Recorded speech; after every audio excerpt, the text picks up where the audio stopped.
Hello guys, good evening. Happy Halloween sa inyo. Ito pala yung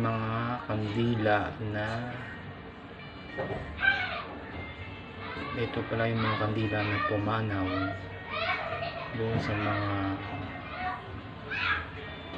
mahal namin sa buhay. Kaya ito ay kami ay nagtirik ngayong gabi dito sa may harap ng biranda sa aming bahay. Kung nakikita nyo, ito ay 1, 2, 3, 4 1, 2, 3, 4, 5. Ito ay mga 8 na kandila. So ibig sabihin 8 ang mga taong pumanaw.